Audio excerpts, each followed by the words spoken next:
Hi, everybody. Welcome back to All Right Art with Mr. Sorvery.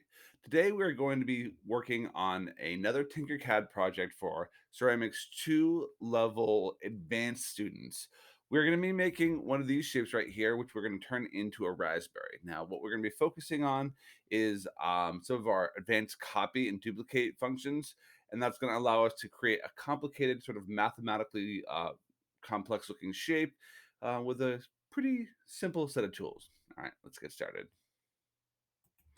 Our first step is going to be to take a sphere and drag it onto our surface. We are going to use our shift function. Pressing down on the shift will allow us to scale our sphere down to about 7.5. But if we click on this, it'll help us enter this in a little bit quicker.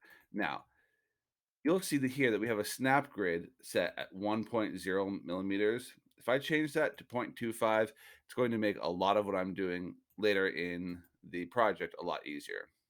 Next, I'm going to duplicate my first sphere, and I'm going to zoom in so that when I press Shift and pull to the left, I can see all these things without grabbing any of those tools that are sometimes easy to grab. I'm moving this 27 millimeters to the right, and I'm then going to let go so that I have two of my shapes there.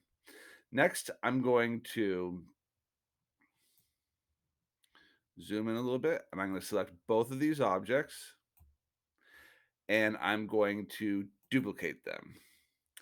After I duplicate them, I'm going to rotate that duplicated pair exactly 30 degrees. Now, if you can't see your box like mine hid behind my recording panel there for a second, you can always enter it in. Now, this is 30 degrees, but it's negative 30 degrees. So if you want it to be positive 30 degrees instead, you can get to any number and then simply enter in the new number.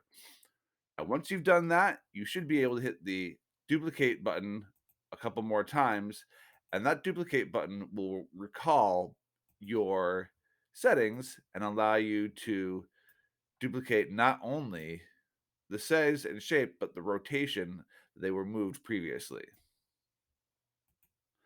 I'm going to select all of these objects and I'm going to slide them into the middle. And I'm also going to group them just to make it easier for those things to be worked on. You'll see that my outline is blue right now, but while it was working, it was red, and that means you're not going to be able to do anything with it while it's red. Now, you guys are going to find out that that will take probably longer at home because it is something that takes up a lot of energy on your bandwidth.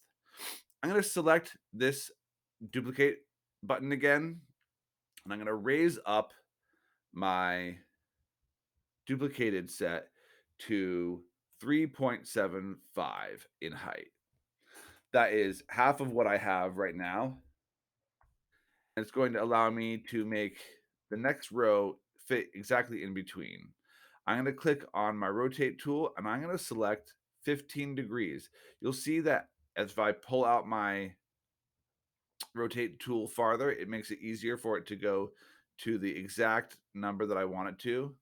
And we're picking 15 because it is half of the 30 degrees that we had rotated previously. All right.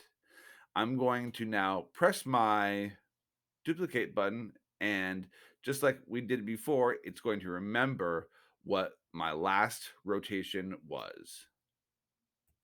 Once I've got it looking like this, I'm going to click on my grid to deselect everything, and I'm going to rotate upwards here so that I can select that same row again.